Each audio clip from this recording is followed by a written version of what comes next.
Ecuador's prison crisis results in more than 400 inmates killed between 2021 and 2022 after the violence recorded this week. In Colombia, the second humanitarian summit was held to seek political and negotiated solutions to the armed conflict. In Central America, Nicaragua and Costa Rica are preparing for the proximity of Julia, the 13th tropical storm this year.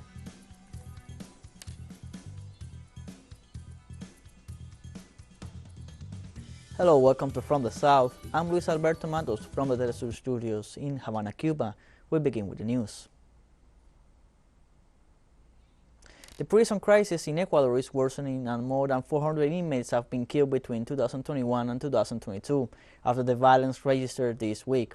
According to authorities, at least 402 citizens deprived of freedom have been murdered in the last 2 years after the violence events reported in the prisons indicated that with 2 massacres in the last week, they would add to the 8 previous ones since February 2021.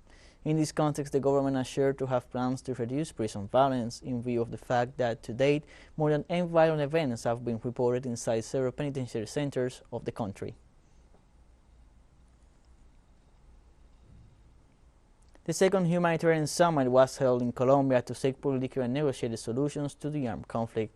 During the summit, they urged actions that must be implemented to achieve a multilateral humanitarian ceasefire and achieve peace will be made known. It is a space for meeting and social consultation in which nearly 200 leaders from the 14 territories most affected by violence will participate. The summit is accompanied by spaces and working groups that converge in a group known as the Humanitarian Coordinator, as well as other territorial processes.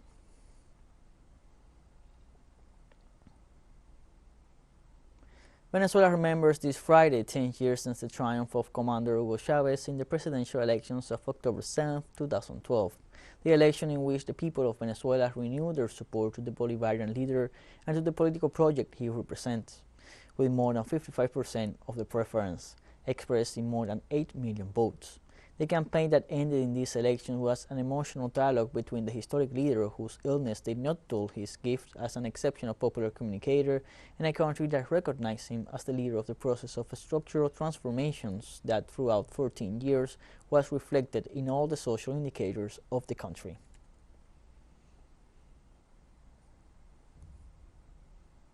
In Brazil, Workers' Party presidential candidate Lula da Silva took part in a march with supporters in Guarulhos, Sao Paulo on Friday. Former President Lula da Silva covered the distance in a vehicle accompanied by his running mate Geraldo Alckmin and by Labour Party candidate for governor of Sao Paulo Fernando Haddad. On his part, Liberal Party candidate incumbent Jair Bolsonaro will be holding a meeting with the deputy chief of the Brazilian presidency's General Secretariat for Legal Affairs. These rallies are part of the final stretch of the campaign ahead of the presidential elections runoff next October 30th.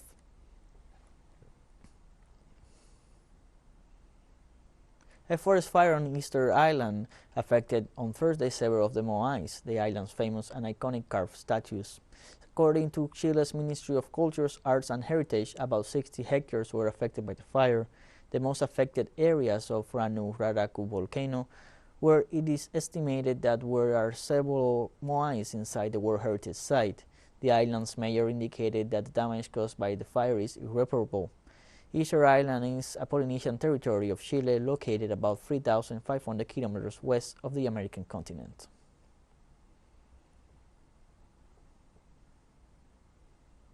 In Argentina, a stampede in a football game left 1 dead after a riot and clashes between the police and fans outside the stadium Juan Carmelo Cerrillo in La Plata province on Thursday. The match between Boca Juniors and Gimnasia y Esgrima was suspended after 9 minutes because tear gases affected people and players inside the stadium. The victim, Cesar Regueiro, died after pitch invasion and aggression. The Gimnasia fan was 57 years old, decompensated because of disturbances and died on the way to the hospital. In response to this, Axel Kicillof, provincial governor, said that the operative did not provide security to people and decided to remove immediately the police chief that was in charge. This incident is the second in the last few days and joined to the Indonesian tragedy that left 131 dead and has stressed football in mourning.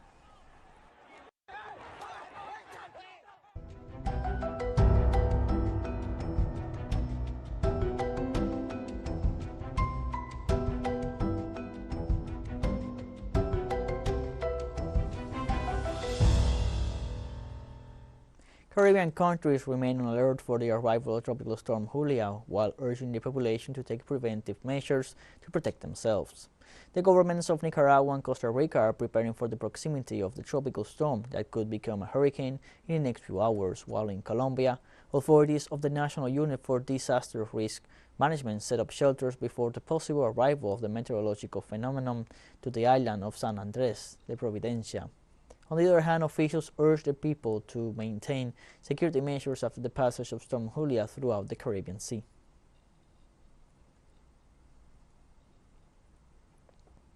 The government of Colombia and the National Unit for Disaster Risk Management set up shelters before the possible arrival of Tropical Depression 13 to the country's coast. Colombian President Gustavo Petro said that the authorities will maintain vigilance in the islands of San Andres Providencia and Santa Catalina due to the proximity of Tropical Depression 13, which could become a hurricane in the coming days. The Risk Management Committee and the departmental government ordered the installation of shelters as a preventive measure to shelter people who need to evacuate their homes. According to the report of the National Hurricane Center, Tropical Depression 13 could affect the islands next Saturday. Moderate to heavy rainfall is expected to increase.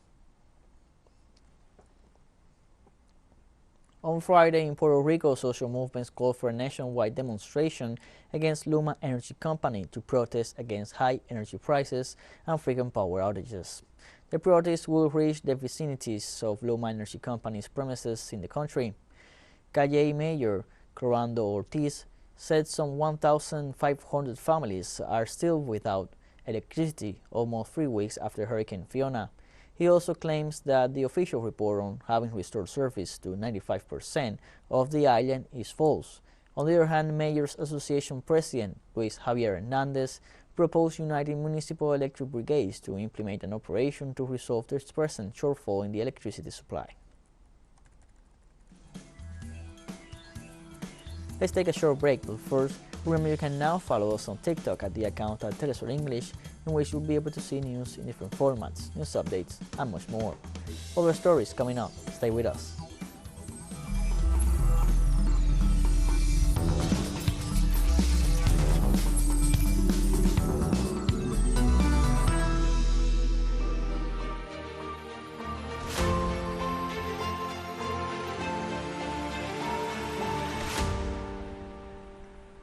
Welcome back from the South. The leaders of the Commonwealth of Independent States held on Friday an informal meeting of the heads of states and governments of the member states in the city of St. Petersburg in Russia.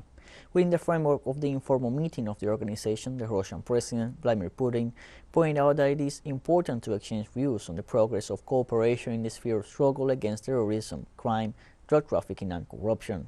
At the same time, he emphasized the increasing flow of trade between the member countries of the community, while stressing that this would allow a vigorous transition to monetary sovereignty, as well as the fact that this situation doesn't respond to any political situation.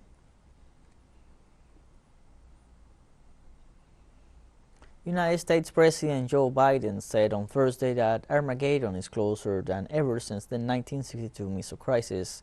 With his statements, the U.S. head of state stressed the nuclear threat is real if things continue to go on as they are. In the scenario of launching an attack against Russian President Vladimir Putin, the head of the White House assured that Putin was not joking when he spoke of the use of nuclear weapons. The missile crisis, known as October Crisis, took place in 1962 when Washington warned that there were 42 missiles with nuclear warheads from the Soviet Union on Cuban territories. These statements also follow North Korea's missile launch test on Wednesday and the response of the U.S. and Japanese military. A senior scholar on U.S. diplomatic affairs has deplored the Biden administration's excessive military aid to Ukraine. Cecile Shia, senior fellow on security and diplomacy, stated that the $625 million US package intended to help Ukraine defend itself includes additional weapons and equipment such as high-mobility artillery rocket systems, artillery systems, ammunition, and armored vehicles, according to a readout released by the White House after President Joe Biden's call with his Ukrainian counterpart Volodymyr Zelensky. She also mentioned that the U.S. continuous supply of weapons to Ukraine would open a Pandora's box with disastrous outcomes for Ukraine, Russia, and even for the entire world. In the early hours of Friday morning, the French government confirmed that an agreement was reached between Azerbaijan and Armenia, mediated by Paris and the European Council.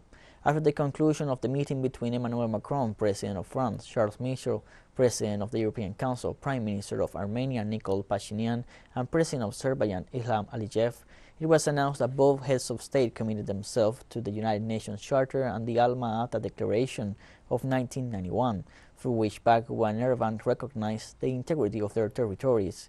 It was also stated that Armenia accepts a civilian mission of the Eurogroup on the border with Azerbaijan, and their neighbors agreed to cooperate with the delegation. France activated its energy sobriety plan, implying an $800 million project to address the increase in energy prices. The Ministry of Energy Transition presented the government guidelines in view of the increase in energy prices. Among the measures, authorities foresee that public street lighting will be kept on for less time and at a lower intensity. In addition, companies will have to undertake to turn off the lights in empty buildings, and teleworking will be encouraged in the public administrations, while the state will increase by 15% teleworking subsidy for public servants. The General Secretaries of Workers' Commissions and the General Union of Workers, Unai Sordo and Pepe Alvarez, respectively, demanded this Friday the start of negotiations in favor of wage increases in Spain. During a demonstration in front of the Spanish Confederation of Business Organizations, labor leaders denounced that several companies are getting richer at the expense of keeping workers' wages low. Trade union organizations specified that demonstrations will continue on November 3rd with a mobilization in Madrid, adding that this is a first calendar of protests to unblock the wage negotiations and for the CEOE to resume negotiations for a new agreement for employment and collective bargaining.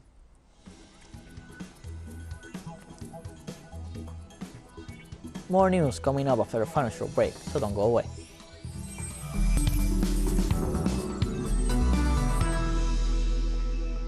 Welcome back From the South. China Foreign Minister demanded the United States to stop political manipulation of humanitarian issues at the closing of the 51st session of the United Nations Human Rights Council. Beijing on Friday rejected attempts to stain the country's image, prevent its development, spread lies, and try to use the United Nations Human Rights Council as a tool to interfere in the internal affairs of the Asian giant. In this regard, China urged the United States to focus on its problems of racism, discrimination, gun violence, and mistreatment of immigrants, and reaffirmed its call to Washington to stop political manipulation and misinformation about human rights in the Asian country. In the context of the closing of the 51st session of the United Nations Human Rights Council, the ambassador of the Syrian Arab Republic to the UN, Geneva, Hussam el-Din Allah, declared that the Council's resolutions on his country are lacking in objectivity and impartiality. In General Assembly Resolution 6251, as in previous resolutions without consensus, submitted without the green light of the state concerned, this draft resolution lacks impartiality, objectivity, and reproduces unfounded accusations, is biased, selective in nature, and seeks to defame the Syrian Arab Republic as part of a political campaign sponsored by the authors of the draft resolution. Cuban ambassador to Geneva, Juan Antonio Quintanilla, reiterated his rejection of the manipulation of this council for political purposes regarding the war in Syria. Mr. President, we reiterate our rejection of the manipulation of human rights for political purposes, as well as the presentation of resolutions on specific countries that don't have the support of the state concerned.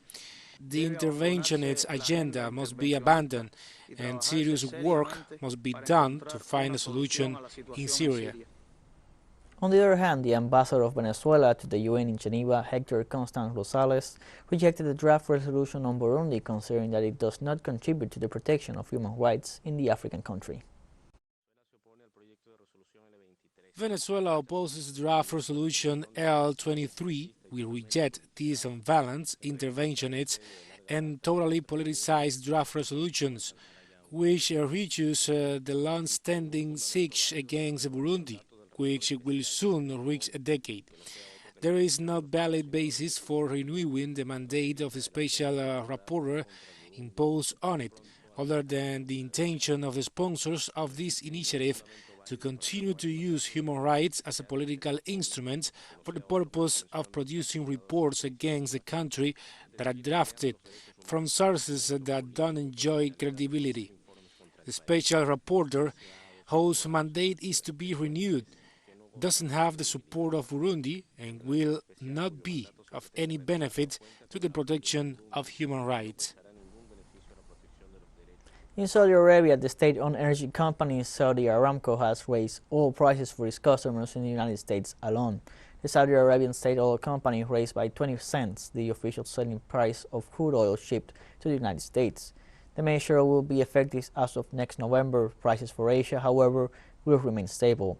World crude oil prices decreased since June after rising due to sanctions applied by the West to Russia, one of the world's main oil producers and exporters following the conflict in Ukraine. In Nigeria, Prime Minister Muhammadu Buhari presented the final budget for 2023 before Parliament with the expectation the next administration could face inflation and economic crisis of the country. This is the eighth and final budget of Buhari's administration and reflects the serious challenges currently facing the African country, the key reforms necessary to address them, and imperatives to achieve higher, more inclusive, diversified, and sustainable growth. The Prime Minister made emphasis the exchange rate of their national currency, Naira, and the US dollar, currently at about 435 Naira for $1 US.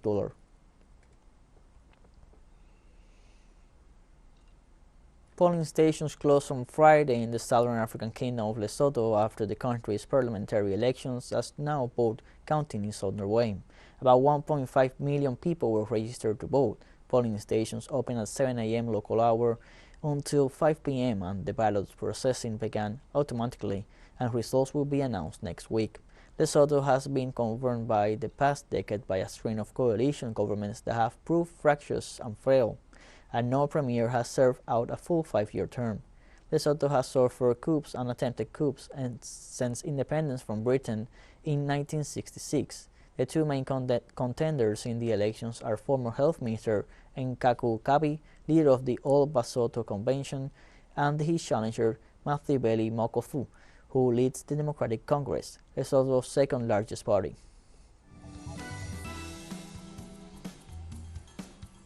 We have come to the end of this newspaper, where you can find these and many other stories on our website at telesurenglish.net. You can also join us on social media: Facebook, Twitter, Instagram, Telegram, and TikTok. For TeleSUR English, I'm Luis Alberto Matos. Thank you for watching.